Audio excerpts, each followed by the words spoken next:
magistralment, diguéssim. Bé, no, en 4 minuts. Sí, jo començaria pel tema del RUI un altre cop. Aquí jo crec que hi ha un cert consens en què el 9N va ser una consulta important, on segurament tots els que som aquí vam participar, però que no va tenir efectes pràctics i jurídics que voldríem, no? Clar, i la pregunta és, per què un RUI convocat abans d'unes eleccions constituents no li passaria el mateix? Què és el que seria diferent? I aquí el que estem dient, doncs el que seria diferent és que diríem que seria diferent. Direm que serà vinculant i com que direm que serà vinculant serà diferent. Jo no sé si això és com un gran argument per garantir que sigui molt diferent el 9N. De fet, hi ha diputats del Junts pel Sí, hi ha el Germà Bel, per exemple, que s'ha expressat de manera molt dura, jo no comparteixo potser aquests termes, però va dir que seria un 9N però patètic, no? I és un diputat de Junts pel Sí el que va dir això, per criticar la posició del RUI. Ara mateix la Lis deia, el que faríem seria, aquest RUI potser no participaríem tots els que necessitem, però si hi ha una majoria proclamem la independència, i deies ara, i després l'hauríem de fer efectiva, i vas dir, no sé com es faria efectiva, però hauríem de fer efectiva. Bueno, clar, perquè després d'aquest RUI o d'aquesta nova consulta, el dia següent tindríem el mateix poder judicial, tindríem les mateixes forces de seguretat, nosaltres podríem proclamar el que proclamem, però això continuaria sent així.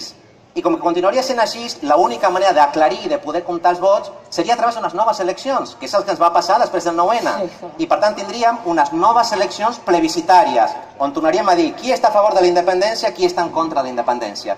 A mi això no em sembla una manera d'eixamplar el camp del sobiranisme, no em sembla una manera de convèncer a molta gent que es considera sobiranista però que no és independentista d'afegir-se a aquesta lluita pel dret d'autodeterminació. No em sembla. O sigui, què li estem oferint a aquesta gent? Que diu, d'acord, Catalunya ha de poder decidir, però jo no sóc independentista. Jo, per exemple, crec que Catalunya pot tenir un estat propi, però aquest estat propi s'ha de poder federar o confederar amb altres pobles. Però no des de la independència, però sí des de la sobirania. Què li estem oferint? El que estem oferint és dir-li, torna't independentista. Bueno, però això potser no funciona d'aquesta manera, hem de fer un altre tipus de pedagogia. I jo crec que les eleccions constituents poden ser una alternativa. Per què? Perquè unes eleccions constituents no són unes eleccions autonòmiques més, no és dir continuem amb el que tenim, és fem un salt, discutim com ha de ser una Constitució per Catalunya, per un possible estat propi català, jo ho he dit per escrit, per una possible república pròpia catalana, però que sigui sobretot sobirana. I sobirana no vol dir necessàriament independent. Hi ha gent que defensarà un estat propi sobirà plenament independent i gent que defensarà un estat propi sobirà que lliurement es pugui federar o confederar amb altres pobles. Qui ha defensat això històricament? Perquè parlem d'això. El president Companys ho va defensar l'any 34. En el moment en què la dreta espanyola era més dura i més creixia a tot Espanya, el president Companys no proclama un estat independent, diu proclama un estat català. Un estat català federat amb la República Espanyola. És a dir, que hi ha una llarga tradició a Catalunya de sobiranisme i de sobiranisme d'esquerres que pot ser independentista en un moment donat i en un altre moment donat no. Jo crec que aquesta via de les eleccions constituents, unes eleccions on es pugui discutir obertament quins són les idees de nou país que existeixen en el conjunt de la societat catalana que defensa la sobirania del poble de Catalunya. Aquestes idees de nou país, com les podríem concretar en una Constitució? I que aquesta Constitució, debatuda en aquest Parlament sorgit d'eleccions constituents, entre gent que serà independentista i que alguna no serà independentista, però que tots seran sobiranistes, es pugui sotmetre a un referèndum. Per a mi aquesta és la millor manera d'aconseguir que hi hagi més força social per defensar la sobirania de Catalunya. I mentrestant, la millor manera de poder incorporar a tota aquella gent que no se sent interpel·lada, a una part important del país que no se sent interpel·lat ara mateix pel procés, doncs és el que deia abans, és començar a fer polítiques que afavoreixin a les classes populars d'aquest país, que siguin polítiques clarament antiausteritàries, que siguin polítiques que clarament defensin els drets socials, que siguin polítiques que trenquin definitivament amb la corrupció. Aquesta és l'única manera d'eixamplar el camp sobiranista i de poder incorporar molta gent que ara mateix no hi és. Calma.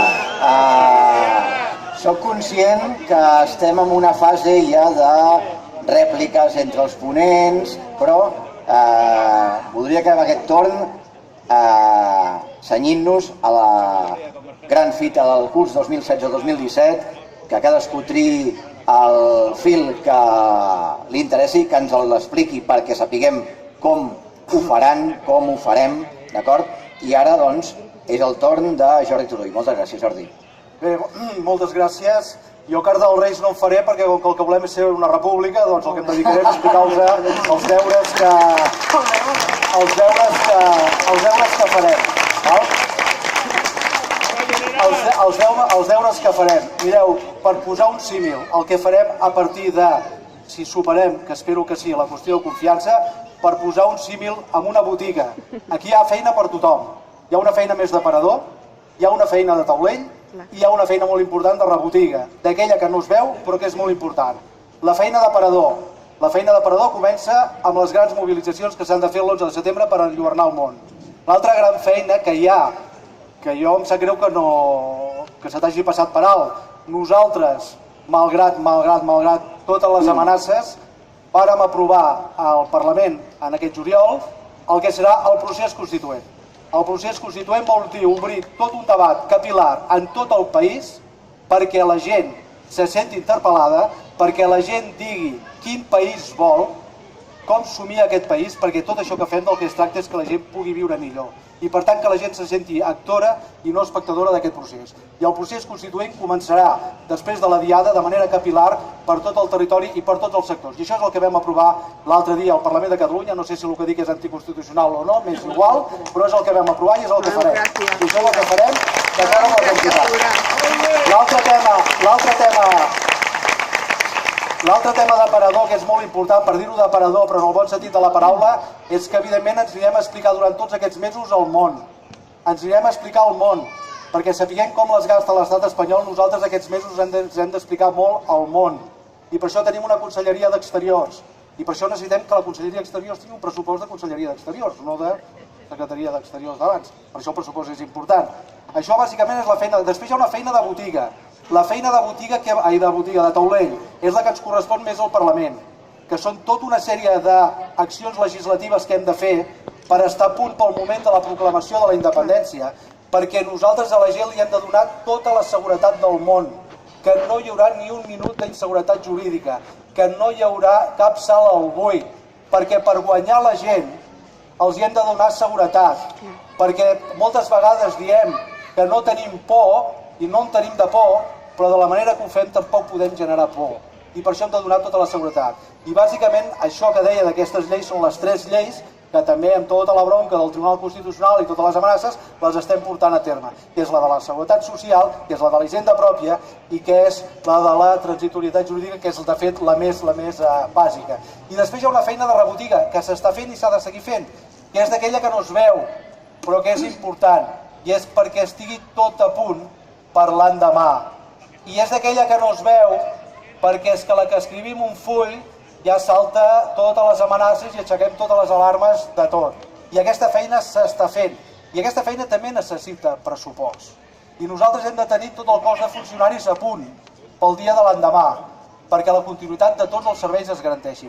Tot això és la feina que nosaltres hem fet. I quan l'haguem fet en el termini que jo us he dit, nosaltres proclamem la independència i convoquem les eleccions constituents. I llavors el Parlament que surt aprova la Constitució. I jo només una discrepància, perquè tu i jo discrepem del procés.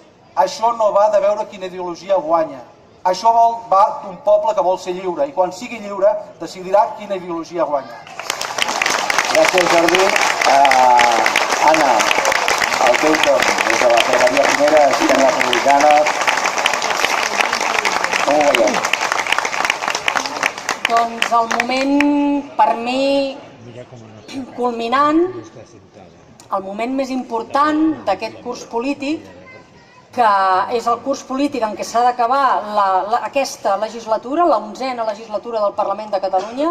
És una legislatura que està previst que acabi durant el curs polític 16-17, al final del curs polític 16-17, perquè així ho hem acordat una majoria de diputats del Parlament de Catalunya. El punt culminant ha de ser l'aprovació d'aquestes 3 lleis, de les quals heu anat parlant, però evidentment, com m'hi referia en la meva primera intervenció, la llei de transitorietat jurídica, que és la veritable declaració unilateral d'independència.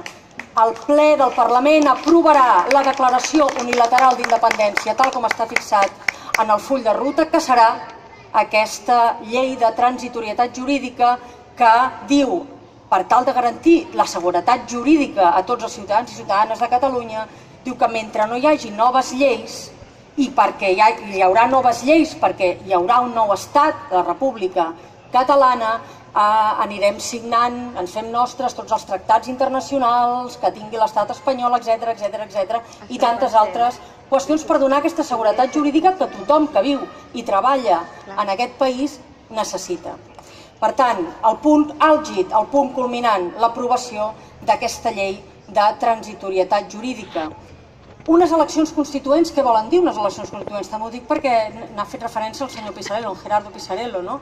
Per mi, unes eleccions constituents són aquelles que venen després d'un procés en què dius fins aquí ha arribat, hi ha un canvi de règim. Hi ha un canvi de règim i per fer una nova Constitució.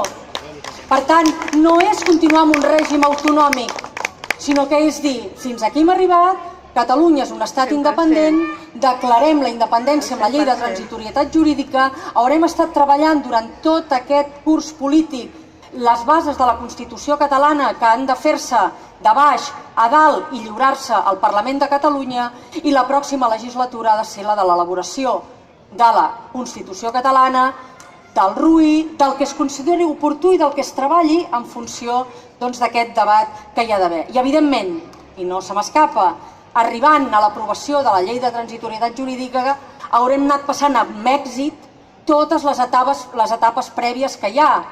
Les etapes d'un tribunal constitucional completament polititzat, que no té cap tipus de legitimitat per dir tu pots debatre sobre això, debatre, pensar, parlar al Parlament de Catalunya.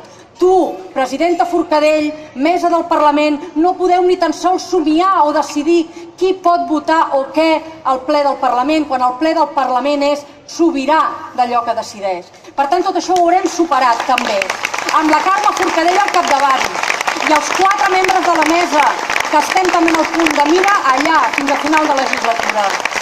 I haurem superat un pressupost 2017, perquè el 2016 ja no tornarà, se fue i no tornarà.